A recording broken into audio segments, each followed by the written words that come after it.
relationships, real talk.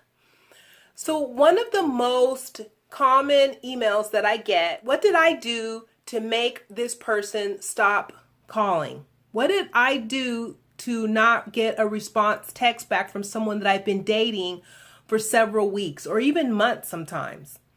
All of a sudden, communication just breaks off and it's over. And a lot of people want to know what happened.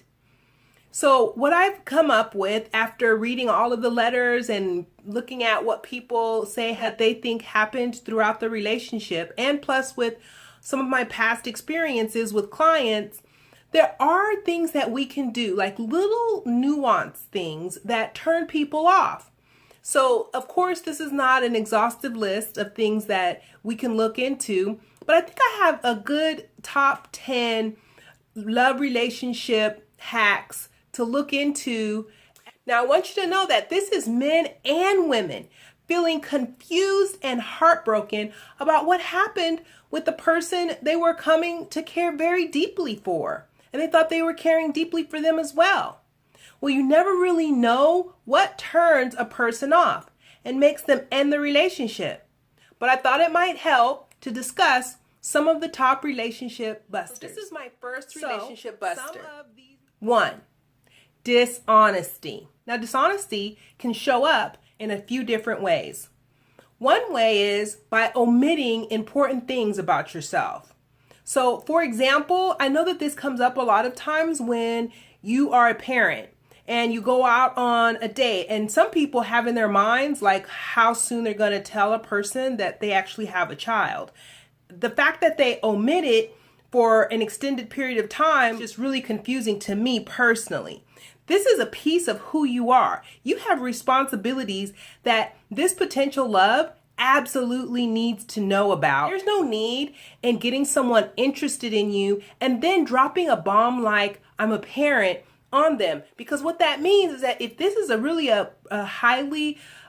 this relationship has high potential for going further, then that means that this person's also going to be involved in raising a child or being a part of a child's life. Another way that dishonesty can ruin a relationship that's sort of major is not being upfront with your potential love about where you really are in the relationship, about how you're really feeling. Because sometimes the relationship can be going really well, but a lot of times someone is usually going faster than the other. And if you're not being completely forthcoming and honest about your feelings and where you are, then that can definitely break down the relationship. Just because you're being honest and saying, well, you know what? I'm not to that point quite yet. It doesn't mean that the relationship has to be over because you've been honest and said that. Now, if that person decides that you not moving fast enough is a deal breaker for them, then for me, that's dodging a bullet.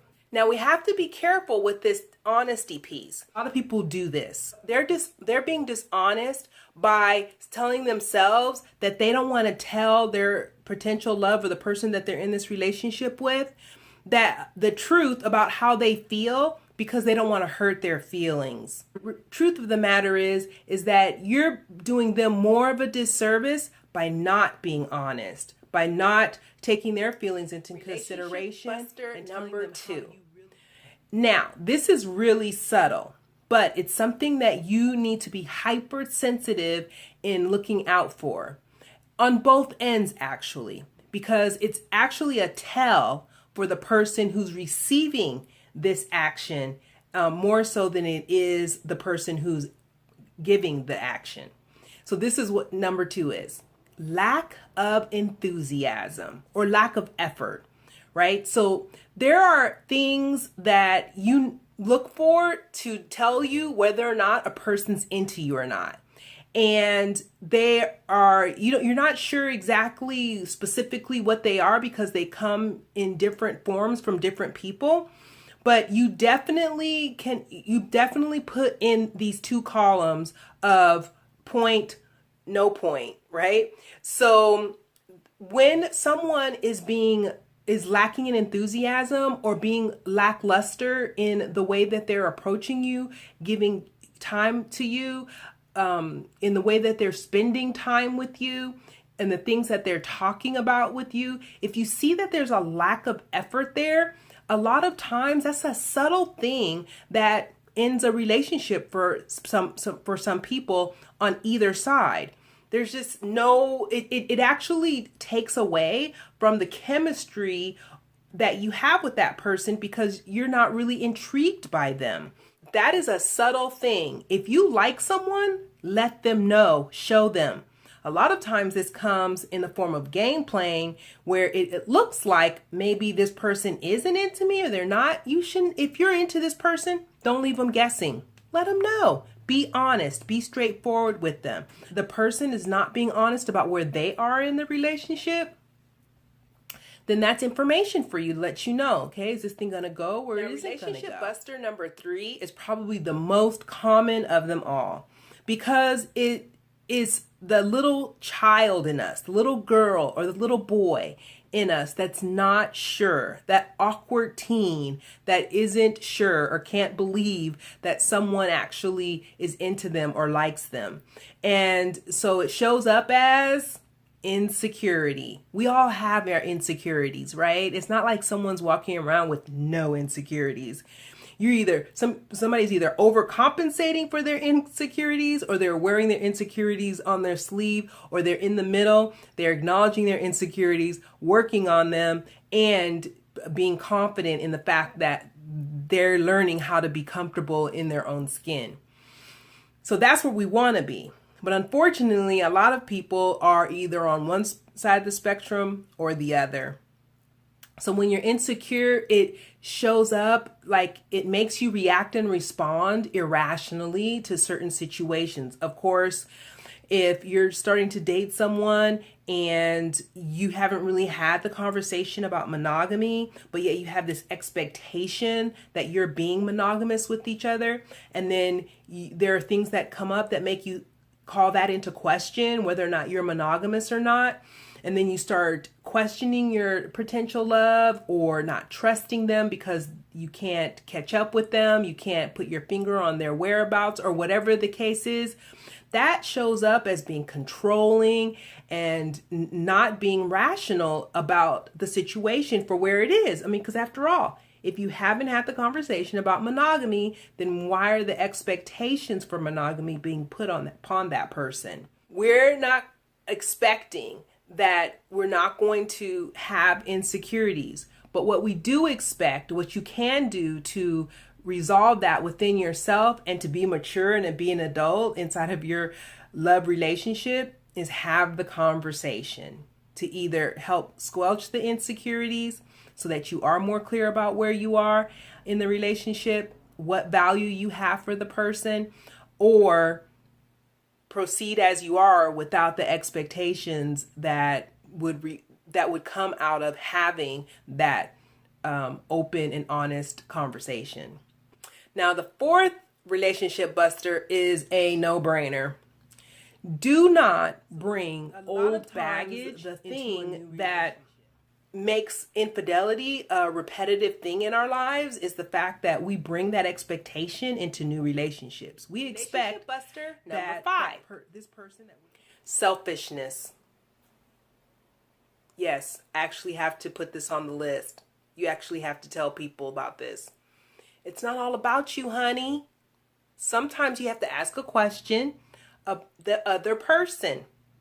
Sometimes things have to go his way, her way. That's life. The world does not revolve around you. So, yes, selfishness is actually one of the bigger underlying issues in a love relationship, because we get to a point in our relationships where we decide that we're going to accept a person even with their faults. And sometimes selfishness can be one of those things. Like, we know it's an underlying thing. You can still love that person who's sort of selfish and then work around those things. Like, I have a subtle selfish tendency.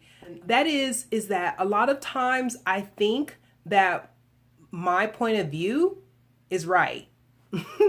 I think that I'm being fair. I think that I'm being realistic. I think that I'm being analytical, and I have information and points that I can add to my point of view.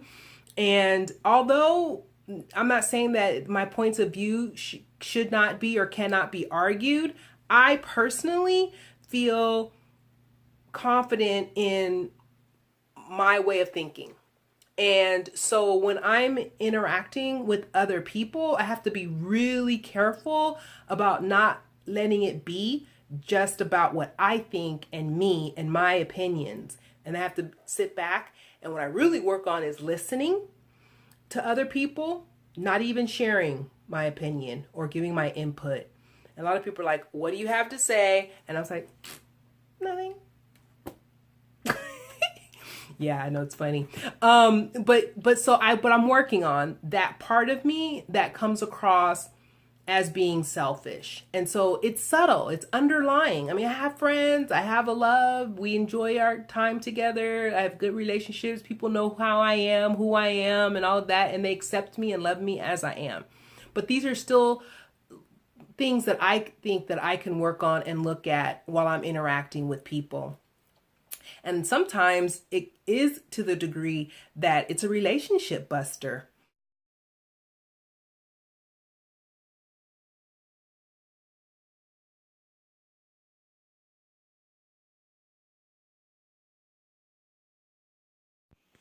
Well, I think I'm going to leave it right there for now.